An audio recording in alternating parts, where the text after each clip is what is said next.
Come è nata la collaborazione con Ivory? Dico solo una cosa per introdurre questa domanda. Ho letto in una recensione dello Los Angeles Times di una giornalista che diceva: leggendo questo libro ho continuato a vedere un film di Ivory, quasi come se ci fosse già una predestinazione, quasi come se ci fosse una corrispondenza tra alcune descrizioni, alcuni personaggi del film, alcune situazioni e un'estetica molto riconoscibile ivoriana. È così? It's really special for me to be here in Italy talking about this book, because this book has sold more copies in Italy than all my books combined in the United States. In terms of the movie,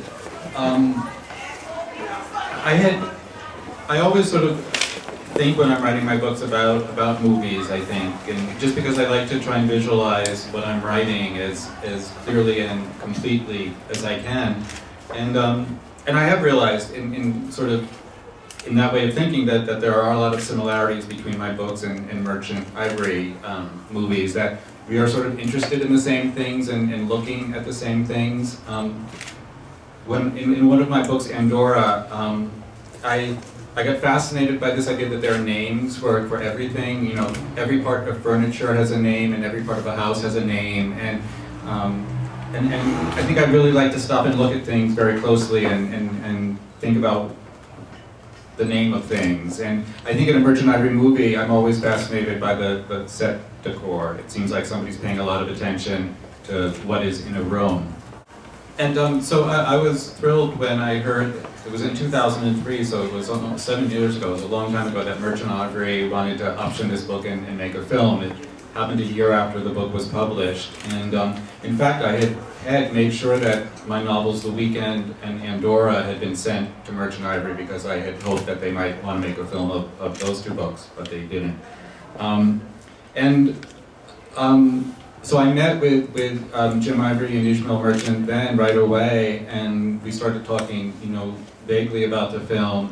And then they actually went down to Uruguay and Argentina to scout locations for the film. And then when they came back, Ruth Prower Jabala had written her first draft of the screenplay, which Jim showed to me.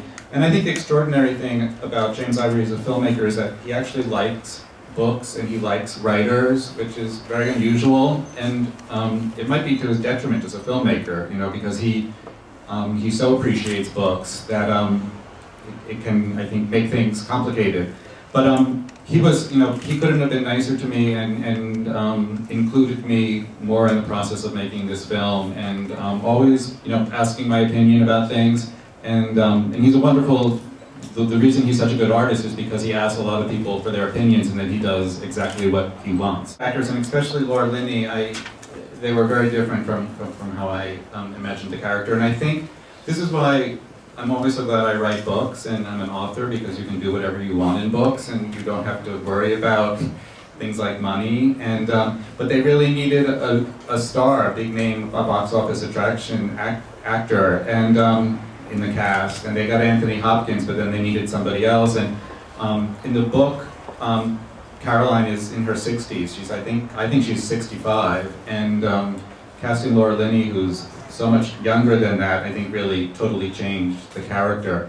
I had really badly wanted Charlotte Rampling to play that role, and I had tried to interest Jim in Charlotte, and he actually went to France, to Paris, and met her. But then, you know, things happened, and it ended up being Laura, who I think gives a really wonderful performance. She's a great actress, but she's not the Caroline that's in the book. I think Giancarlo was right that in the movie, the characters of Pete and Deirdre have a higher profile, and I think that's something, I don't know if that's a decision Jim Ivory made, but I think the screenwriter made that decision, and I think she brought those characters more into the movie because they were agents of conflict and change. I think they're